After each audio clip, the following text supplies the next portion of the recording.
Hi hello welcome to Xylem teaching exams. ഞാൻ ലിയാജിദിൻ. നമ്മുടെ കേട്ടറ്റ് എക്സാമുമായിട്ട് ബന്ധപ്പെട്ട് കൂട്ടുകാർക്ക് ഒരുപാട് സംശയങ്ങളുണ്ട്. പ്രത്യേകിച്ച് നമ്മുടെ കേട്ടറ്റ് എക്സാം വന്ന ഈ സമയത്ത് ഇനി നിങ്ങളുടെ സംശയം എന്ന് പറയുന്നത് എപ്പോഴായിരിക്കും നമ്മുടെ വെരിഫിക്കേഷൻ നടക്കുന്നത് അല്ലെ? കേട്ടറ്റ് എക്സാമിനെ സംബന്ധിച്ചിടത്തോളം എക്സാമിന്റെ റിസൾട്ട് വന്നു കഴിഞ്ഞാൽ വെരിഫിക്കേഷൻ ഉണ്ട്. വെരിഫിക്കേഷൻ കഴിഞ്ഞിട്ടാണ് നമ്മൾ കേട്ടറ്റ് ക്വാളിഫൈ ചെയ്തതിന്റെ സർട്ടിഫിക്കറ്റ് നമുക്ക് കിട്ടുന്നത്. അപ്പൊ ആ വെരിഫിക്കേഷൻ പ്രോസസ്സ് എങ്ങനെയായിരിക്കും നടക്കുന്നത്, എവിടെ വെച്ചാണ് വെരിഫിക്കേഷൻ നടക്കുക, അതേപോലെ തന്നെ വെരിഫിക്കേഷൻ എന്തൊക്കെ ഡോക്യുമെന്റ്സ് നമ്മൾ കൊണ്ടുപോകണം തുടങ്ങിയിട്ടുള്ള ഒരുപാട് കാര്യങ്ങളെ കുറിച്ച് കൂട്ടുകാർ സംശയങ്ങൾ പറഞ്ഞു. അപ്പൊ നമുക്ക് എന്ത് ചെയ്യാം, കേട്ടറ്റിന്റെ വെരിഫിക്കേഷൻ പ്രൊസീജിയർ എന്തൊക്കെ കാര്യങ്ങൾ നമ്മൾ ശ്രദ്ധിക്കണം എന്നുള്ള കാര്യങ്ങൾ നമുക്കൊന്ന് നോക്കിയിട്ട് വരാം. ഓക്കെ, അപ്പോൾ നമുക്കറിയാം നമ്മുടെ കേട്ടറ്റ് എക്സാമിന്റെ റിസൾട്ട് വന്ന് അധികം വൈകാതെ തന്നെ നമ്മുടെ വെരിഫിക്കേഷൻ പ്രോസസ്സ് സ്റ്റാർട്ട് ചെയ്യേണ്ടതാണ്. പക്ഷെ നിലവിൽ നമ്മുടെ കേട്ടറ്റിനെ സംബന്ധിച്ചിടത്തോളം കുറച്ചധികം കൺഫ്യൂഷൻസ് നിൽക്കുന്നുണ്ട് അല്ലെ? എക്സാമിന്റെ റിസൾട്ട് വന്ന സമയത്ത് നിങ്ങളൊക്കെ കണ്ടിട്ടുണ്ടായിരിക്കും ഒരുപാട് കൂട്ടുകാർക്ക് അവരുടെ മാർക്കിന്റെ കാര്യത്തിൽ വലിയ രീതിയിലുള്ള വ്യത്യാസങ്ങൾ വന്നിട്ടുള്ളത് നിങ്ങൾ ശ്രദ്ധിച്ചിട്ടുണ്ടായിരിക്കും. അപ്പൊ ഇവിടെ ഇത്തരത്തിൽ കേട്ടറ്റിന്റെ മാർക്കിൽ, അതായത് നമ്മുടെ റെക്ടിഫൈഡ് കീ വന്നപ്പോൾ എനിക്ക് മാർക്ക് ഒരു 94 ഉണ്ടായിരുന്നു, പക്ഷെ റിസൾട്ട് വന്നപ്പോൾ എനിക്ക് 88 ഉള്ളൂ എന്നുള്ള രീതിയിലൊക്കെ മാർക്കിന്റെ കാര്യത്തിൽ ഒരുപാട് മാറ്റങ്ങൾ വന്നിട്ടുണ്ട്. അത് കൂടുതലായിട്ടും വന്നിട്ടുള്ളത് കേട്ടറ്റ് കാറ്റഗറി 4 എഴുതിയിട്ടുള്ള കുട്ടികൾക്കാണ് അങ്ങനെ ഒരു പ്രശ്നം വന്നിട്ടുള്ളത്. അപ്പൊ നിലവില് നമുക്ക് കേട്ടറ്റ് 4ന്റെ റിസൾട്ടിൽ ഒരു റീവാലുവേഷനും കാര്യങ്ങളൊക്കെ ചർച്ച ചെയ്യുന്നുണ്ട്. അപ്പൊ അങ്ങനെ ഇരിക്കുന്ന ഒരു സാഹചര്യത്തില് ചിലപ്പോൾ പെട്ടെന്ന് തന്നെ നമുക്ക് നമ്മുടെ വെരിഫിക്കേഷൻ പ്രോസസ്സ് നടക്കണമെന്നില്ല. അപ്പൊ അങ്ങനെ വരുമ്പോൾ ചിലപ്പോൾ കേട്ടിട്ട് 4ന്റെ റിവാലുവേഷനും കൂടെ കഴിഞ്ഞിട്ടായിരിക്കും വെരിഫിക്കേഷൻ പ്രോസസ്സ് സ്റ്റാർട്ട് ചെയ്യാം. അപ്പോൾ എന്തൊക്കെയാണ് നമ്മൾ വെരിഫിക്കേഷന് ശ്രദ്ധിക്കേണ്ടത്, ഏതൊക്കെ ഡോക്യുമെന്റ്സ് ആണ് കൊണ്ടുപോകേണ്ടത് എന്നുള്ള കാര്യം നമുക്ക് നോക്കാം. ആദ്യമേ തന്നെ നമ്മുടെ കേട്ടിട്ട് ക്ലിയർ ചെയ്തിട്ടുള്ള എല്ലാ കൂട്ടുകാർക്കും അഭിനന്ദനങ്ങൾ. ഇവിടെ കേട്ടറ്റ് എന്ന് പറയുന്നത് നിങ്ങൾക്കറിയാം, കേട്ടറ്റ് മാത്രം കിട്ടിക്കഴിഞ്ഞാൽ നമ്മൾ വിചാരിച്ചൊരു ലക്ഷ്യത്തിലോട്ട് എത്താനായിട്ട് പറ്റില്ല. നമുക്ക് അടുത്ത ഒരു സ്വപ്നം എന്ന് പറയുന്നത് വരാൻ പോകുന്ന LP UP ആണ്. അപ്പൊ അതിന് വേണ്ടിയിട്ടുള്ള പ്രിപ്പറേഷൻസ് കേട്ടറ്റ് ക്വാളിഫൈ ചെയ്തിട്ടുള്ള കൂട്ടുകാർ എന്ത് ചെയ്യുക, പ്രിപ്പറേഷൻസ് സ്റ്റാർട്ട് ചെയ്യുക. ഇനി അതല്ല, കേട്ടറ്റ് ക്വാളിഫൈ ചെയ്യാത്ത കൂട്ടുകാർ അടുത്ത കേട്ടറ്റ് എക്സാമിന് വേണ്ടിയിട്ട് പ്രിപ്പറേഷൻസ് നടത്തുക. ഓക്കെ, അപ്പോൾ എങ്ങനെയാണെങ്കിലും നമുക്ക് കേട്ടറ്റ് നിർബന്ധമാണ്. ഓക്കെ, കേട്ടറ്റ് ഇല്ലാതെ നമ്മൾ വിചാരിക്കുന്ന ടീച്ചർ എന്ന് പറയുന്ന ഒരു പൊസിഷനിലോട്ട് നമുക്ക് എത്താനായിട്ട് പറ്റില്ല. അപ്പൊ കേട്ടറ്റ് എന്ത് ചെയ്യണം, നിങ്ങൾ നിർബന്ധമായിട്ടും ക്വാളിഫൈ ചെയ്യേണ്ടത് എക്സാം ആണ്. അപ്പൊ അതിന് വേണ്ടിയിട്ട് എന്ത് ചെയ്യാം, കൂട്ടുകാർ നല്ല രീതിയിൽ ശ്രമങ്ങൾ ആരംഭിക്കുക. ഇനി കേട്ടറ്റ് വെരിഫിക്കേഷൻ അല്ലെ? അപ്പൊ എവിടെ വെച്ചിട്ടാണ് കേട്ടറ്റ് വെരിഫിക്കേഷൻ നടക്കുന്നത്, എങ്ങനെയാണ് നമുക്കത് അറിയാൻ പറ്റുക, ഇങ്ങനെയുള്ള കാര്യങ്ങളാണ് നമ്മൾ ആദ്യമായിട്ട് നോക്കുന്നത്. നമ്മുടെ കേട്ടറ്റ് എക്സാമിന്റെ വെരിഫിക്കേഷനെ സംബന്ധിച്ച വിവരങ്ങൾ പരീക്ഷാ ഭവൻ കൊടുക്കുന്നത് അതത് പത്രമാധ്യമങ്ങൾ വഴിയാണ് മെയിൻ ആയിട്ടും ആ ഒരു ഇൻഫർമേഷൻ ആളുകളിലേക്ക് എത്തിക്കുന്നത്. അതായത് പത്രങ്ങളിൽ കൃത്യമായിട്ട് കൊടുക്കും, ഇന്ന സ്ഥലത്ത് വെച്ച് നിങ്ങളുടെ കേട്ടറ്റ് കാറ്റഗറി 1 അതല്ലെങ്കിൽ ഏത് കാറ്റഗറിയുടെ ആണോ അത് സെപ്പറേറ്റ് എടുത്ത് ആ ഒരു കാറ്റഗറിയിൽ പരീക്ഷ എഴുതി വിജയിച്ചിട്ടുള്ള കുട്ടികളുടെ വെരിഫിക്കേഷൻ പ്രോസസ്സ് നടക്കുന്നുണ്ട് എന്നുള്ളത്. ഓക്കെ, അപ്പൊ പ്രധാനമായിട്ടും പത്രങ്ങൾ വഴിയാണ് കേട്ടറ്റ് വെരിഫിക്കേഷനെ കുറിച്ചുള്ള വിവരങ്ങൾ ഉദ്യോഗാർത്ഥികൾക്ക് ലഭിക്കുന്നത്. ഇനി എവിടെ വെച്ചിട്ടായിരിക്കും നമ്മുടെ വെരിഫിക്കേഷൻ പ്രോസസ്സ് നടക്കുന്നത്, അതായത് നിങ്ങൾ എക്സാം എഴുതിയിട്ടുള്ള നമ്മുടെ DE ഓഫീസിലാണ് എന്ത് സംഭവിക്കുന്നത്, വെരിഫിക്കേഷൻ പ്രോസസ്സ് നടക്കുന്നത്. ഡിസ്ട്രിക്ട് എഡ്യൂക്കേഷൻ ഓഫീസിലാണ് നമ്മുടെ വെരിഫിക്കേഷൻ പ്രോസസ്സുകളെല്ലാം നടക്കുന്നത്. ചിലപ്പോൾ നമ്മുടെ ജില്ല ചിലപ്പോൾ തൃശ്ശൂരായിരിക്കും, പക്ഷെ നമ്മൾ എക്സാം എഴുതിയിട്ടുള്ളത് വേറെ ഒരു ജില്ലയിൽ ഒരു സെന്ററിലായിരിക്കും. അപ്പോൾ ഇവിടെ നിങ്ങൾ ശ്രദ്ധിക്കേണ്ട കാര്യം, നിങ്ങൾ ഏത് വിദ്യാലയത്തിൽ അല്ലെങ്കിൽ എവിടെയാണോ നിങ്ങൾ എക്സാം എഴുതിയിട്ടുള്ളത് ആ എക്സാം സെന്റർ നിലനിൽക്കുന്ന DE ഓഫീസിലാണ് നിങ്ങൾക്ക് വെരിഫിക്കേഷൻ ഉണ്ടായിരിക്കുക.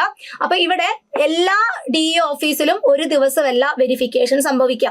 അവിടെ വെരിഫിക്കേഷന്റെ ഡേറ്റിൽ എന്തുണ്ടായിരിക്കും, വ്യത്യാസങ്ങൾ ഉണ്ടായിരിക്കും. ആ വ്യത്യാസങ്ങളാണ് പത്രമാധ്യമങ്ങൾ വഴി എന്ത് ചെയ്യുന്നത്, നിങ്ങളിലേക്ക് എത്തിക്കുന്നത്.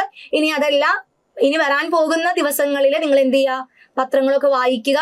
അതേപോലെ തന്നെ ആ കൊടുത്തിട്ടുള്ള വിവരങ്ങൾ കൃത്യമായിട്ട് മനസ്സിലാക്കുക. ഏത് ദിവസമാണ് ഏത് കാറ്റഗറിക്കുള്ള വെരിഫിക്കേഷൻ ആണ് വിളിച്ചിട്ടുള്ളത് എന്നുള്ളത് മനസ്സിലാക്കിയിട്ട് വേണം നിങ്ങൾ വെരിഫിക്കേഷന് വേണ്ടിയിട്ട് DE ഓഫീസിൽ ചെല്ലാനായിട്ട്. ഓക്കെ, ഇനി മറ്റൊരു കാര്യം എന്ന് പറയുന്നത്, ഇനി നിങ്ങൾക്ക് പത്രങ്ങളൊന്നും നോക്കാൻ പറ്റിയിട്ടില്ല അല്ലെങ്കിൽ പത്രങ്ങളൊന്നും കണ്ടില്ല എന്നുണ്ടെങ്കിൽ നിങ്ങൾ എന്ത് ചെയ്യുക, നിങ്ങളുടെ DE ഓഫീസിലേക്ക് വിളിച്ചു കഴിഞ്ഞാൽ അവർ കാര്യം പറയും എന്നാണ് വെരിഫിക്കേഷൻ നടത്താനായിട്ട് പോകുന്നത് എന്നുള്ളൊരു ഡീറ്റെയിൽസ് അവർ നിങ്ങൾക്ക് തരും. അപ്പൊ അതിനനുസരിച്ച് എന്ത് ചെയ്യുക, വെരിഫിക്കേഷൻ നിങ്ങൾ കൃത്യമായിട്ട് ചെയ്യുക. ഇനി മറ്റൊരു സംശയമാണ്, എക്സാം കഴിഞ്ഞ് ഞങ്ങൾ അബ്രോഡിലോട്ട് പോയി അല്ലെങ്കിൽ എക്സാം വെരിഫിക്കേഷൻ സമയത്ത് നാട്ടിലുണ്ടായിരുന്നില്ല, അപ്പൊ എന്ത് ചെയ്യും, വേറെ ചില ബുദ്ധിമുട്ടുകൾ കാരണം വെരിഫിക്കേഷൻ നിങ്ങൾക്ക് പോകാൻ പറ്റിയിട്ടില്ലെങ്കിൽ നിങ്ങൾ ഒട്ടും തന്നെ വിഷമിക്കേണ്ട. നിങ്ങൾക്ക് എന്ത് ചെയ്യാം, നിങ്ങൾ എപ്പോഴാണോ വെരിഫിക്കേഷന് പോകാൻ റെഡി ആവുന്നത്. ഒട്ടും താമസിക്കരുത്, എത്രയും പെട്ടെന്ന് തന്നെ വെരിഫിക്കേഷന് പോവേണ്ടതാണ്. നിങ്ങൾക്ക് പറ്റാത്ത സാഹചര്യത്തിൽ നിങ്ങൾ എന്ത് ചെയ്യുക, DO ഓഫീസിലേക്ക് വിളിക്കുക. എനിക്ക് ഇങ്ങനെ ഒരു സാഹചര്യമായിരുന്നു, അതുകൊണ്ട് അന്ന് എനിക്ക് വെരിഫിക്കേഷൻ വരാൻ പറ്റിയിട്ടില്ല, എന്നായിരിക്കും ഇനി എനിക്ക് വെരിഫിക്കേഷൻ വരാൻ പറ്റുന്നത് എന്ന് അവരുടെ അടുത്ത് ചോദിച്ചു കഴിഞ്ഞാൽ അവർ നമുക്കൊരു സൗകര്യം അതിന് വേണ്ടിയിട്ട് ഒരുക്കി തരും. വളരെ എന്താ പറയുന്നത്, നമുക്ക് ഒഴിച്ചുകൂടാൻ പറ്റാത്ത കാരണങ്ങളിൽ മാത്രം നിങ്ങൾ എന്ത് ചെയ്യുക, വെരിഫിക്കേഷന് പോവാതിരിക്കുക. അല്ലാത്തവര് നമ്മുടെ DO ഓഫീസ് അറിയിക്കുന്ന മുറയ്ക്ക് തന്നെ വെരിഫിക്കേഷൻ പ്രോസസ്സിന് ചെല്ലേണ്ടതാണ്. ഇനി എന്തിനാണ് നമ്മൾ കേട്ടിട്ട് വെരിഫിക്കേഷനെ കുറിച്ച് നമ്മൾ പറഞ്ഞു അല്ലെ. ജസ്റ്റ് നമ്മൾ കേട്ടിട്ട് എക്സാം കഴിയുന്നു, നമുക്ക് റിസൾട്ട് പ്രിന്റ് ഔട്ട് എടുത്തു കഴിഞ്ഞാൽ അവിടെ എന്ത് സംഭവിക്കില്ല, നമുക്ക് കേട്ടിട്ട് ക്വാളിഫൈ ആയി എന്നുള്ളൊരു കാര്യം അവിടെ ഉറപ്പാക്കാൻ പറ്റില്ല. മറിച്ച് നമ്മുടെ സർട്ടിഫിക്കറ്റുകളും അതേപോലെ തന്നെ നമ്മുടെ ക്വാളിഫിക്കേഷൻസും കാര്യങ്ങളും ഒക്കെ എന്ത് ചെയ്യപ്പെടണം, അവിടെ വിലയിരുത്തേണ്ടതുണ്ട് അല്ലെ. അപ്പൊ കൃത്യമായിട്ട് പരിശോധിച്ചറിയേണ്ട ഒരു ആവശ്യകതയുണ്ട്. അപ്പൊ അതിന് വേണ്ടിയിട്ടാണ് നമ്മൾ എന്ത് ചെയ്യുന്നത്, വെരിഫിക്കേഷൻ നടത്തുന്നത്. നമ്മുടെ സർട്ടിഫിക്കറ്റും അതേപോലെ തന്നെ നമ്മുടെ ക്വാളിഫിക്കേഷൻസ് ഒക്കെ എന്ത് ചെയ്യപ്പെടുന്നുണ്ട്, അവിടെ വെരിഫൈ ചെയ്യുകയാണ് ചെയ്യുന്നത്. ഇനി മെയിൻ ആയിട്ടും ഒരു 3 കാര്യങ്ങൾക്ക് വേണ്ടിയിട്ടാണ് നമ്മൾ കേട്ടിട്ട് വെരിഫിക്കേഷൻ നടത്തുന്നത്. അതിലൊന്നാമത്തേത് ഫേക്ക് സർട്ടിഫിക്കറ്റ്സ് തടയാൻ വേണ്ടിയിട്ടാണ് അല്ലെ. ചില ആളുകൾ ചില സർട്ടിഫിക്കറ്റിൽ ചില ഫേക്സും അതേപോലെ തന്നെ ചില തെറ്റിദ്ധാരണകളൊക്കെ ഉണ്ടാക്കിയിട്ട് കേട്ടിട്ട് എക്സാം അറ്റൻഡ് ചെയ്യും, ക്വാളിഫൈ ചെയ്യും. അപ്പൊ അത്തരത്തിലുള്ള ഫേക്ക് സർട്ടിഫിക്കറ്റുകൾ അവോയ്ഡ് ചെയ്യാൻ വേണ്ടിയിട്ട്, തടയാൻ വേണ്ടിയിട്ടാണ് നമ്മൾ വെരിഫിക്കേഷൻ നടത്തുന്നത്. ഡോക്യുമെന്റ്സ് എല്ലാം തന്നെ കൃത്യമാണോ, കൃത്യമായിട്ട് പറഞ്ഞതിനനുസരിച്ച് നിങ്ങൾക്ക് മാർക്കുകൾ ഉണ്ടോ, ക്വാളിഫിക്കേഷൻസ് ഉണ്ടോ എന്നുള്ള രീതിയിൽ സർട്ടിഫിക്കറ്റ്സ് എന്ത് ചെയ്യുന്നു, കൃത്യമായിട്ട് ചെക്ക് ചെയ്യുന്നു. അതേപോലെ തന്നെ യോഗ്യത ഉറപ്പാക്കുന്നു അല്ലെ. 4 കാറ്റഗറികളിലായിട്ടാണ് നമ്മുടെ കേട്ടറ്റ് എക്സാം നടക്കുന്നത്. ഇതിൽ ഓരോ കാറ്റഗറിയിൽ എക്സാം എഴുതുന്നതിന് കൃത്യമായിട്ട് എന്ത് പറഞ്ഞിട്ടുണ്ട്, യോഗ്യതകൾ പറഞ്ഞിട്ടുണ്ട്. അപ്പൊ കൃത്യമായിട്ട് ആ യോഗ്യതയുള്ളവരാണ് എന്ത് ചെയ്യേണ്ടത്, ആ കേട്ടറ്റ് കാറ്റഗറി എഴുതേണ്ടതും ക്വാളിഫൈ ചെയ്ത് ആ ഒരു രീതിയിൽ ജോലിയിൽ പ്രവേശിക്കേണ്ടതും. അപ്പൊ അതുകൊണ്ട് തന്നെ ഇവിടെ യോഗ്യത ഉറപ്പാക്കാൻ നമ്മൾ എന്ത് ചെയ്യുന്നുണ്ട്, കേട്ടറ്റ് വെരിഫിക്കേഷൻ നടത്തുന്നു. അതേപോലെ തന്നെ ക്വാളിറ്റി എൻഷുർ ചെയ്യാനായിട്ട് അല്ലെ. നമുക്ക് ഓരോരോ, അതായത് SSLCക്ക് ഇത്ര മാർക്ക്, +2 ലെവലിൽ ഇത്ര മാർക്ക്, BEdന് DLEdന് ഇത്ര മാർക്ക് എന്നുള്ള രീതിയിൽ നമ്മുടെ ഒരു ക്വാളിറ്റി ഉറപ്പിക്കൽ കൂടിയാണ് ഈ ഒരു വെരിഫിക്കേഷൻ പ്രോസസ്സ് കൊണ്ട് ഉദ്ദേശിക്കുന്നത്. ഇനി നമ്മൾ പറഞ്ഞു 4 കാറ്റഗറികളിലായിട്ടാണ് നമുക്ക് കേട്ടറ്റ് എക്സാം നടന്നിട്ടുള്ളത്. ഓരോരോ കാറ്റഗറിക്കും അതാത് ക്വാളിഫിക്കേഷനും കൃത്യമായിട്ട് എന്ത് ചെയ്തിട്ടുണ്ട്, പരാമർശിച്ചിട്ടുണ്ട്. ആ ക്വാളിഫിക്കേഷൻസ് അനുസരിച്ചിട്ടാണ് നമുക്ക് എന്ത് കിട്ടുന്നത്, സർട്ടിഫിക്കറ്റ് കിട്ടുന്നത്. ഇനി എന്തൊക്കെയാണ് അല്ലെങ്കിൽ ഏതൊക്കെ സർട്ടിഫിക്കറ്റുകളാണ് നമ്മൾ ബേസിക് ആയിട്ട് കേട്ടിട്ട് വെരിഫിക്കേഷന് പോകുമ്പോൾ കൊണ്ടുപോവേണ്ടത്? നമ്മുടെ എല്ലാ വിദ്യാഭ്യാസപരമായിട്ടുള്ള സർട്ടിഫിക്കറ്റുകളും നമ്മളിവിടെ ഹാജരാക്കേണ്ടതുണ്ട്. അതില് ആദ്യം കൊടുത്തിട്ടുള്ളത് ഫിൽഡ് ആപ്ലിക്കേഷൻ ഫോം ആണ്. അതായത് നമ്മൾ വെരിഫിക്കേഷന് ചെന്ന് കഴിഞ്ഞാൽ നമുക്ക് DE ഓഫീസിൽ നിന്ന് തന്നെ ഒരു ആപ്ലിക്കേഷൻ ഫോം നമുക്ക് കിട്ടും. വെരിഫിക്കേഷനുമായിട്ട് ബന്ധപ്പെട്ട് വരുന്ന ഒരു ആപ്ലിക്കേഷൻ ഫോം നമുക്ക് കിട്ടും. അത് DE ഓഫീസിൽ നിന്നാണ് കിട്ടുന്നത്. അതെന്ത് ചെയ്യുക, കൃത്യമായിട്ട് ഫില്ല് ചെയ്യുക. ആ ഫില്ല് ചെയ്ത ഫോം ആവശ്യമായിട്ട് വരും. അതേപോലെ തന്നെ നമ്മുടെ കേട്ടറ്റ് എക്സാമിന്റെ ഹോൾ ടിക്കറ്റ്, ആ ഹോൾ ടിക്കറ്റ് നമ്മുടെ കയ്യിൽ ഉണ്ടായിരിക്കണം. അതില് ഇൻവിജിലേറ്റർ സൈൻ ചെയ്തിട്ടുണ്ടായിരിക്കണം. നമ്മൾ കേട്ടറ്റ് എക്സാമിന് പോകുമ്പോൾ തന്നെ കുട്ടികളുടെ അടുത്ത് പറയുന്ന ഒരു കാര്യമാണ്, നിങ്ങളുടെ ഹോൾ ടിക്കറ്റിൽ ഇൻവിജിലേറ്റർ എന്ത് ചെയ്തിട്ടുണ്ടായിരിക്കണം, സൈൻ ചെയ്തിട്ടുണ്ടായിരിക്കണം. നമ്മൾ കേട്ടിട്ട് ക്വാളിഫൈ അല്ലെങ്കിൽ നമുക്ക് പാസ്സായി കഴിഞ്ഞാൽ വെരിഫിക്കേഷൻ ചെല്ലുന്ന സമയത്ത് അവർ നോക്കുന്നതാണ് ഇൻവിജിലേറ്റർ സൈൻ ചെയ്തിട്ടുള്ള ഹോൾ ടിക്കറ്റ്. ഇനി എന്തെങ്കിലും കാരണവശാല് നമ്മുടെ ഹോൾ ടിക്കറ്റ് മിസ്സായി പോയിട്ടുണ്ടെങ്കിൽ അത് DE ഓഫീസിൽ അറിയിച്ചു കഴിഞ്ഞാൽ നമുക്ക് കൃത്യമായിട്ട് എന്ത് ചെയ്യാനായിട്ട് പറ്റും, ഹോൾ ടിക്കറ്റ് നമുക്ക് പുതിയത് എടുക്കാനായിട്ട് പറ്റുന്നതാണ്. അതിന് കുറച്ച് പ്രൊസീജിയർ ഉണ്ട്. അപ്പോൾ എന്ത് ചെയ്യാം, നമ്മുടെ ഹോൾ ടിക്കറ്റ് അതും ഇൻവിജിലേറ്റർ സൈൻ ചെയ്തിട്ടുള്ള ഒറിജിനൽ ഹോൾ ടിക്കറ്റ് നമ്മുടെ കയ്യിൽ ഉണ്ടായിരിക്കണം. അതേപോലെ തന്നെ നമ്മുടെ കേട്ടറ്റിന്റെ സ്കോർ കാർഡ് അല്ലെ, നമ്മൾ റിസൾട്ട് നോക്കിയപ്പോൾ നമുക്ക് കിട്ടിയിട്ടുള്ള മാർക്ക് വന്നിട്ടുള്ളത്, അപ്പോൾ ആ സ്കോർ കാർഡ് എന്ത് ചെയ്തിട്ടുണ്ടായിരിക്കണം, അതിന്റെ ഒരു കോപ്പി നമ്മുടെ കയ്യിൽ ഉണ്ടായിരിക്കണം. പിന്നെ SSLC സർട്ടിഫിക്കറ്റ്, അതായത് ഇതിന്റെ എല്ലാത്തിന്റെയും ഒറിജിനൽ സർട്ടിഫിക്കറ്റ് ആണ് നമ്മുടെ കയ്യിൽ ഉണ്ടാവേണ്ടത്. ഒറിജിനലും ഉണ്ടായിരിക്കണം, ഒരു സെറ്റ് ഫോട്ടോസ്റ്റാറ്റ് ഉണ്ടായിരിക്കണം. ഈ സർട്ടിഫിക്കറ്റുകളുടെ ഒക്കെ ഫോട്ടോസ്റ്റാറ്റ് കയ്യിൽ ഉണ്ടായിരിക്കണം. കാരണം നമുക്ക് അവിടെ ഫോട്ടോസ്റ്റാറ്റ് കൊടുത്തേൽപ്പിക്കേണ്ടതാണ്. ഒറിജിനൽ സർട്ടിഫിക്കറ്റ് വെരിഫൈ ചെയ്തിട്ട് ഇതിന്റെയൊക്കെ ഫോട്ടോസ്റ്റാറ്റ് ആണ് അവരെ മേടിച്ചു വെക്കുന്നത്. അപ്പോൾ SSLC സർട്ടിഫിക്കറ്റ് ഉണ്ടായിരിക്കണം, അതിന്റെ സെൽഫ് അറ്റസ്റ്റഡ് കോപ്പിയും ഉണ്ടായിരിക്കണം. പിന്നെ വരുന്നതാണ് നമ്മുടെ ഹയർ സെക്കൻഡറി എക്സാമിനേഷന്റെ റിസൾട്ട് എന്ന് പറയുന്നത് നമ്മുടെ +2 സർട്ടിഫിക്കറ്റ് ആണ്. അതും ഈ പറഞ്ഞ പോലെ തന്നെ ഒറിജിനൽ സർട്ടിഫിക്കറ്റ് ഉണ്ടായിരിക്കണം. പിന്നെ നമ്മൾ സെൽഫ് അറ്റസ്റ്റ് ചെയ്തിട്ടുള്ള കോപ്പിയും ഉണ്ടായിരിക്കണം. പിന്നെ നമ്മുടെ കമ്മ്യൂണിറ്റി അല്ലെങ്കിൽ കാസ്റ്റ് സർട്ടിഫിക്കറ്റ് ഉണ്ടായിരിക്കും. അതായത് ഇപ്പോ നമുക്കറിയാം ജനറൽ കാറ്റഗറിയിലുള്ള കുട്ടികൾക്ക് ജയിക്കാനായിട്ട് 90 അതിൽ കൂടുതൽ മാർക്കോ ആണ് വേണ്ടത്. OBC കാറ്റഗറിയിൽപ്പെട്ട അല്ലെങ്കിൽ SC/ST കാറ്റഗറിയിൽപ്പെട്ട കുട്ടികൾക്കാണെങ്കിൽ 82 മാർക്കാണ് വേണ്ടത്. അപ്പൊ നമ്മൾക്ക് അത്തരത്തിലൊരു റിലാക്സേഷൻ കിട്ടിയിട്ടുണ്ടെങ്കിൽ നമുക്ക് അതിന് കമ്മ്യൂണിറ്റി തെളിയിക്കുന്ന ഒരു സർട്ടിഫിക്കറ്റ്, കാസ്റ്റ് സർട്ടിഫിക്കറ്റ് നിങ്ങൾ സബ്മിറ്റ് ചെയ്യേണ്ടതാണ്. കാരണം നമുക്കറിയാം, നമുക്ക് ആ മാർക്ക് എന്ന് പറയുന്നത് അല്ലെങ്കിൽ 82 നമുക്ക് കിട്ടിയിട്ടുള്ള മാർക്ക്. സോ അവിടെ നമ്മൾ ക്വാളിഫൈ അല്ലെങ്കിൽ പാസ് മാർക്ക് എന്ന് തെളിയിക്കാൻ വേണ്ടി നമ്മൾ ഇന്ന കാറ്റഗറിയിൽപ്പെട്ട ആളാണ് എന്ന് കാണിക്കാൻ വേണ്ടിയിട്ടാണ് നമ്മൾ എന്ത് ഉപയോഗിക്കുന്നത്, കാസ്റ്റ് സർട്ടിഫിക്കറ്റ് അവിടെ ഉപയോഗിക്കുന്നത്. ഓക്കെ, അപ്പൊ ഇത് എല്ലാ കാറ്റഗറിയിലും പെട്ട ആളുകൾ കൈപിടിക്കേണ്ടതാണ്. ഏതൊക്കെയാണ് പറഞ്ഞത്? ഫിൽഡ് ആപ്ലിക്കേഷൻ ഫോം ഉണ്ടായിരിക്കണം, കേട്ടറ്റിന്റെ ഒറിജിനൽ ഹോൾ ടിക്കറ്റ് ഉണ്ടായിരിക്കണം, അതിൽ ഇൻവിജിലേറ്റർ സൈൻ ചെയ്തിട്ടുണ്ടായിരിക്കണം, കേട്ടറ്റ് സ്കോർ കാർഡ് ഉണ്ടായിരിക്കണം, പിന്നെ SSLC സർട്ടിഫിക്കറ്റ്, പിന്നെ നമ്മുടെ +2 സർട്ടിഫിക്കറ്റ്, കമ്മ്യൂണിറ്റി അല്ലെങ്കിൽ നമ്മുടെ കാസ്റ്റ് തെളിയിക്കുന്ന സർട്ടിഫിക്കറ്റ്. ഇതെല്ലാവരും കൈപിടിക്കേണ്ട സർട്ടിഫിക്കറ്റ് ആണ്. പിന്നെ നമ്മൾ നേരത്തെ പറഞ്ഞു ഒറിജിനൽ ആണ് നമ്മൾ ഇതിന് എല്ലാത്തിന്റെയും കൈപിടിക്കേണ്ടത്. ഒറിജിനൽ വെരിഫൈ ചെയ്തിട്ട് നമ്മൾ ഇതിന്റെ എല്ലാത്തിന്റെയും ഓരോ ഫോട്ടോസ്റ്റാറ്റ് വീതം കൈപിടിച്ചിട്ടുണ്ടായിരിക്കും. ഇതിനെല്ലാത്തിന്റെയും ഒരു ഫോട്ടോസ്റ്റാറ്റ് വീതം അവിടെ കൊടുത്ത് ഏൽപ്പിക്കും. അതേപോലെ തന്നെ നിങ്ങൾ എന്ത് ചെയ്യാം, കയ്യിൽ പാസ്പോർട്ട് സൈസ് ഫോട്ടോയും കൂടെ ഒന്ന് കൈപിടിക്കുക. എന്തെങ്കിലും കാരണവശാല് നമ്മുടെ ഫോട്ടോന്റെ കാര്യത്തിൽ എന്തെങ്കിലും ഒരു മിസ്റ്റേക്ക് വരികയാണെങ്കിൽ അവിടെ കൊടുക്കാൻ വേണ്ടിയിട്ടാണ് ഫോട്ടോ സൈസ് എന്ത് ചെയ്യാം, ഒരു ഫോട്ടോയും കൂടെ നിങ്ങൾ എന്ത് ചെയ്യുക, പാസ്പോർട്ട് സൈസ് ഫോട്ടോയും കൂടെ കൈപിടിക്കാനായിട്ട് പറയുന്നത്. ഇനി കേട്ടിട്ട് നമ്മൾ പറഞ്ഞു ഓരോരോ കാറ്റഗറികൾക്കും അതാത് ക്വാളിഫിക്കേഷൻസ് പറഞ്ഞിട്ടുണ്ട്. ഇപ്പൊ കേട്ടിട്ട് കാറ്റഗറി 1 ആണ് നിങ്ങൾ അപ്ലൈ ചെയ്ത് നിങ്ങൾ പാസ് ആയിട്ടുള്ളതെങ്കിൽ അവിടെ നമ്മൾ ഈ പറഞ്ഞ സർട്ടിഫിക്കറ്റുകളുടെ കൂട്ടത്തില് DLED അല്ലെങ്കിൽ നമ്മുടെ DED സർട്ടിഫിക്കറ്റ് അവിടെ നമ്മൾ കൊടുക്കേണ്ടതാണ്. അവിടെ സെമസ്റ്റർ വൈസ് നമ്മൾ സർട്ടിഫിക്കറ്റ്സ് കൊടുക്കണം. അതേപോലെ തന്നെ നമ്മുടെ ഫൈനൽ മാർക്ക് ഷീറ്റും അവിടെ കൊടുക്കേണ്ടതാണ്. ഓക്കെ, ഇനി ഇപ്പോൾ നമുക്കറിയാം ചിലപ്പോൾ നമ്മൾ സെക്കൻഡ് ഇയർ പഠിക്കുകയായിരിക്കും. നമുക്കറിയാം സെക്കൻഡ് ഇയർ പഠിക്കുമ്പോൾ നമുക്ക് എക്സാം അറ്റൻഡ് ചെയ്യാനായിട്ട് പറ്റും. അപ്പൊ അങ്ങനെ വരുമ്പോൾ നമ്മുടെ ഒറിജിനൽ സർട്ടിഫിക്കറ്റുകൾ അല്ലെങ്കിൽ നമ്മുടെ പ്രൊവിഷണൽ സർട്ടിഫിക്കറ്റുകളൊന്നും നമുക്ക് അവിടെ പ്രൊഡ്യൂസ് ചെയ്യാനായിട്ട് പറ്റില്ല. അപ്പൊ അങ്ങനെയുള്ള സാഹചര്യത്തിൽ നമ്മൾ പഠിക്കുന്ന കോളേജിന്റെ പ്രിൻസിപ്പൾ സർട്ടിഫൈ ചെയ്തിട്ടുള്ള ഒരു സർട്ടിഫിക്കറ്റ് അവിടെ കൊടുത്താൽ മതി. അതായത് ഈ കുട്ടി ഇന്ന സെമസ്റ്ററിലാണ് പഠിക്കുന്നത് എന്നുള്ള രീതിയിൽ കോളേജ് പ്രിൻസിപ്പള് സാക്ഷ്യപ്പെടുത്തിയിട്ടുള്ള ഒരു സർട്ടിഫിക്കറ്റ് അവിടെ പ്രൊഡ്യൂസ് ചെയ്താൽ മതി. നമുക്ക് ഒറിജിനൽ സർട്ടിഫിക്കറ്റുകൾ കിട്ടിയതിന് ശേഷം മാത്രമേ വെരിഫിക്കേഷൻ പ്രോസസ്സ് അവിടെ കംപ്ലീറ്റ് ആവുന്നത്. പക്ഷെ ഇവിടെ എന്താണ്, നമ്മളിപ്പോൾ പഠിച്ചുകൊണ്ടിരിക്കുന്ന സമയത്ത് തന്നെ ക്വാളിഫൈ ചെയ്തിട്ടുണ്ടെങ്കിൽ പ്രിൻസിപ്പള് സർട്ടിഫൈ ചെയ്തിട്ടുള്ള ഒരു സാക്ഷ്യപത്രമാണ് നമ്മൾ അവിടെ പ്രൊഡ്യൂസ് ചെയ്യുന്നത്. ഇനി കേട്ടറ്റ് കാറ്റഗറി 2 ആണ് നിങ്ങൾ പാസ് ആയിട്ടുള്ളതെങ്കിൽ നിങ്ങൾക്ക് ഡിഗ്രി സർട്ടിഫിക്കറ്റ് അവിടെ പ്രൊഡ്യൂസ് ചെയ്യണം. അതേപോലെ തന്നെ നമ്മുടെ BEd സർട്ടിഫിക്കറ്റ്, BEd ആണ് നിങ്ങളുടെ ക്വാളിഫിക്കേഷൻ എന്നുണ്ടെങ്കിൽ BEd കൊടുക്കണം. അതല്ല നിങ്ങൾ DEd ആണ് പഠിച്ചിട്ടുള്ളതെങ്കിൽ അതിന്റെ സർട്ടിഫിക്കറ്റ് ആണ് അവിടെ കൊടുക്കേണ്ടത്. ഈ പറഞ്ഞ പോലെ തന്നെ നമ്മുടെ മാർക്ക് ഷീറ്റും കൊടുക്കണം, പ്രൊവിഷണൽ സർട്ടിഫിക്കറ്റും അവിടെ കൊടുക്കേണ്ടതാണ്. പിന്നെ കാറ്റഗറി 3 ആണെങ്കിൽ ഡിഗ്രി സർട്ടിഫിക്കറ്റും ആവശ്യമാണ്. അതേപോലെ തന്നെ നമ്മൾ PG, അതായത് നമുക്ക് പോസ്റ്റ് ഗ്രാജുവേഷന് കിട്ടിയിട്ടുള്ള മാർക്കിന്റെ അടിസ്ഥാനത്തിലാണ് നമ്മൾ BEd അഡ്മിഷൻ എടുത്തിട്ടുള്ളതെങ്കിൽ അവിടെ നമുക്ക് എന്ത് കൊടുക്കണം, PG സർട്ടിഫിക്കറ്റ് പ്രൊഡ്യൂസ് ചെയ്യണം. പിന്നെ BEdന്റെ സർട്ടിഫിക്കറ്റും അവിടെ ആവശ്യമാണ്. അവിടെയും നമ്മൾ നേരത്തെ പറഞ്ഞ പോലെ തന്നെ സെക്കൻഡ് ഇയർ പഠിക്കുമ്പോഴാണ് നമ്മൾ ക്വാളിഫൈ ചെയ്യുന്നതെങ്കിൽ അവിടെ കോളേജ് പ്രിൻസിപ്പലിന്റെ സർട്ടിഫിക്കറ്റ് ആവശ്യമാണ്. ഇനി കേട്ടിട്ട് കാറ്റഗറി 4നെ സംബന്ധിച്ചിടത്തോളം അവർക്ക് സ്പെഷ്യൽ ട്രെയിനിങ് സർട്ടിഫിക്കറ്റ് ആണ് അവിടെ ഉപയോഗിക്കേണ്ടത്. സ്പെഷ്യൽ ട്രെയിനിങ് കോഴ്സുകൾ കംപ്ലീറ്റ് ചെയ്തതിന്റെ സർട്ടിഫിക്കറ്റ് ആണ് പ്രൊഡ്യൂസ് ചെയ്യേണ്ടത്. അപ്പൊ ഇത്തരത്തില് ഓരോ കാറ്റഗറിയിലും ക്വാളിഫൈ ചെയ്യേണ്ട, അതല്ലെങ്കിൽ നമുക്ക് പറഞ്ഞിട്ടുള്ള യോഗ്യതയ്ക്ക് അനുസരിച്ചുള്ള സർട്ടിഫിക്കറ്റുകളാണ് അവിടെ കൊടുക്കേണ്ടത്. അപ്പൊ ഇവിടെ നിങ്ങൾ വെരിഫിക്കേഷന് പോകുമ്പോൾ ശ്രദ്ധിക്കേണ്ട ഒരു കാര്യം, നമുക്ക് സർട്ടിഫിക്കറ്റ്സ് വെക്കുന്നതിന്, അറേഞ്ച് ചെയ്ത് വെക്കുന്നതിന് ഒരു ഓർഡർ അവർ പറഞ്ഞു തരും. അപ്പൊ ആ ഓർഡറിൽ തന്നെ നിങ്ങൾ എന്ത് ചെയ്യണം, മാക്സിമം സർട്ടിഫിക്കറ്റ്സ് നമ്മൾ അറേഞ്ച് ചെയ്ത് വെക്കണം. കാരണം അത് അവർക്ക് വെരിഫൈ ചെയ്യുമ്പോൾ വളരെ പെട്ടെന്ന് വെരിഫൈ ചെയ്യണം, കൺഫ്യൂഷൻസ് ഒന്നും ഇല്ലാതെ ആ ഒരു പ്രോസസ്സ് കംപ്ലീറ്റ് ചെയ്യാനും വേണ്ടിയിട്ടാണ് അങ്ങനെ ചെയ്യുന്നത്. അപ്പൊ നിങ്ങൾ വെരിഫിക്കേഷൻ പ്രോസസ്സ് സ്റ്റാർട്ട് ചെയ്യുന്നതിന് മുന്നേ ആയിട്ട് ആ ഓർഡർ അനുസരിച്ച് എന്ത് ചെയ്യാം, കൃത്യമായിട്ട് സർട്ടിഫിക്കറ്റ്സ് അറേഞ്ച് ചെയ്ത് വെക്കുക.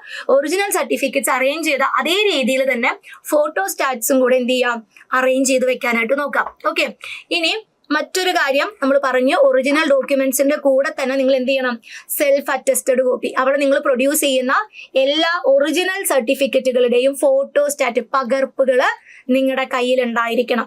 ഇനി അതിന്റെ കൂട്ടത്തില് ആധാർ കാർഡും കൂടെ ഒന്ന് കൈപിടിക്കുക, നമ്മുടെ ഒരു ഐഡന്റിറ്റി പ്രൂഫ് എന്നുള്ള രീതിയിൽ അതും കൂടെ ഒന്ന് കൈപിടിക്കുക. പിന്നെ ഫോട്ടോസ്, അതായത് പാസ്പോർട്ട് സൈസ് ഫോട്ടോസും കൂടെ ഒന്ന് കൈപിടിക്കണം.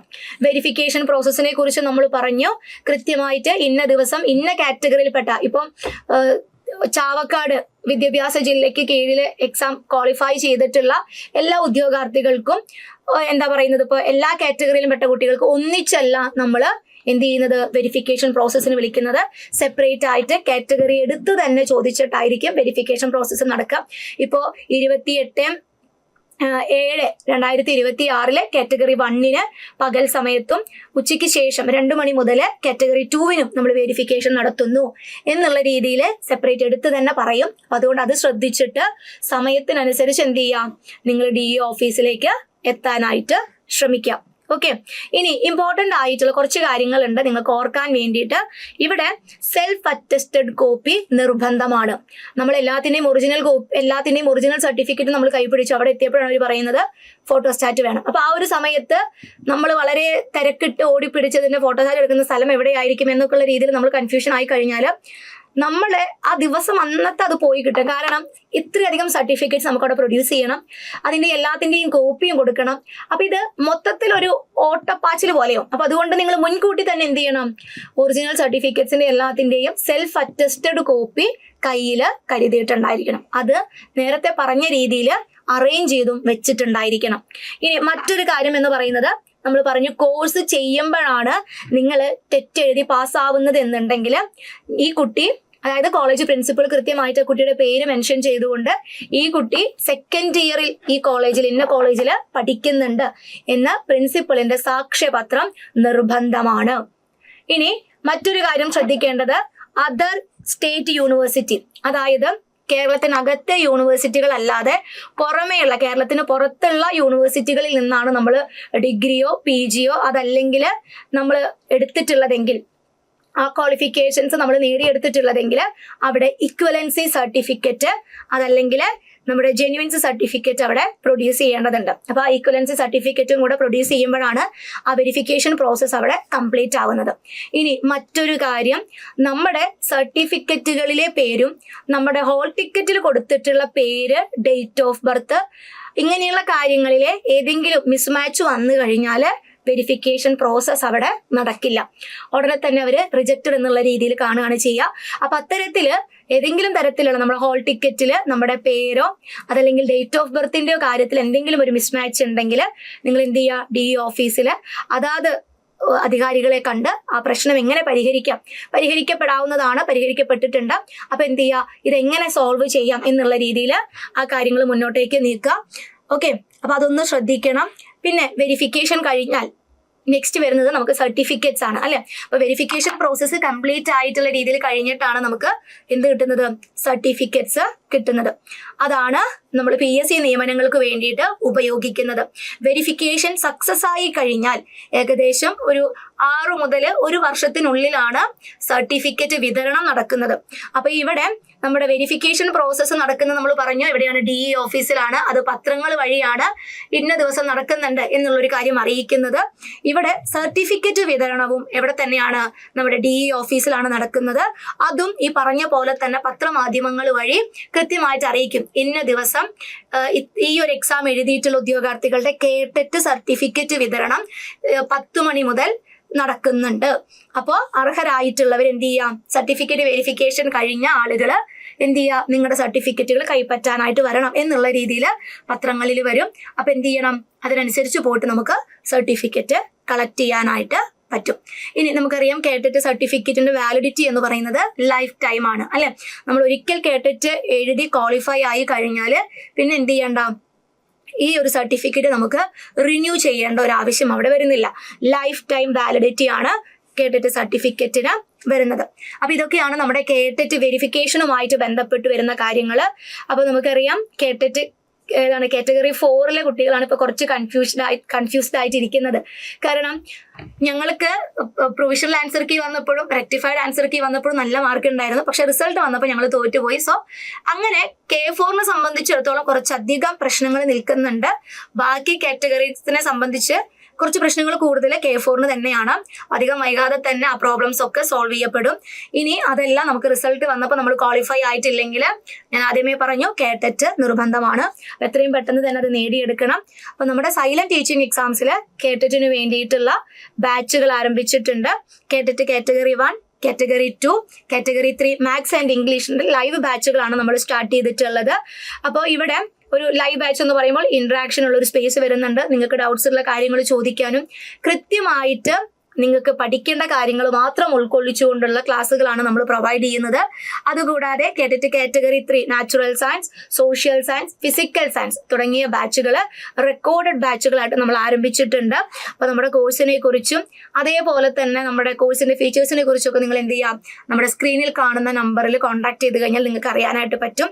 അതിനോടൊപ്പം തന്നെ നമ്മുടെ കേഡറ്റ് പഠിത്തം ഒന്ന് ഒരു ഉഷാറായിട്ട് നടക്കാൻ വേണ്ടിയിട്ട് സൈലം ടീച്ചിങ് എക്സാംസ് നിങ്ങൾക്ക് വേണ്ടിയിട്ട് ഒരു റാങ്ക് ഫയലും കൂടെ നൽകുകയാണ്.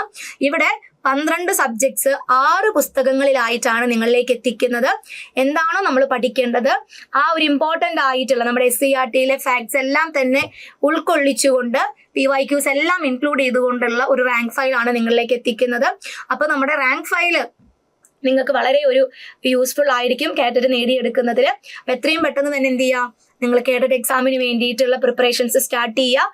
അതേപോലെ തന്നെ വെരിഫിക്കേഷൻ ആവശ്യമായിട്ടുള്ള സർട്ടിഫിക്കറ്റുകൾ എല്ലാം നിങ്ങളുടെ കയ്യിലുണ്ട് എന്ന് ഉറപ്പാക്കുക. കൃത്യമായിട്ടുള്ള രീതിയിൽ എന്ത് ചെയ്യുക, ടെൻഷൻ ഒന്നും ഇല്ലാതെ വളരെ കൂളായിട്ട് വെരിഫിക്കേഷൻ പ്രോസസ്സിന് പോവുക. അവിടെ നമ്മുടെ സർട്ടിഫിക്കറ്റ്സ് മാത്രമാണ് വെരിഫൈ ചെയ്യപ്പെടുന്നത്. അത് നല്ല രീതിക്ക് എന്ത് ചെയ്യുക, നടത്തുക. ഓക്കെ, അപ്പോൾ നമ്മുടെ ടീച്ചിങ് എക്സാംസുമായിട്ട് ബന്ധപ്പെട്ടിട്ടുള്ള പുതിയ അപ്ഡേഷൻസുമായിട്ട് നമുക്ക് വീണ്ടും കണ്ടുമുട്ടാം. Thank you.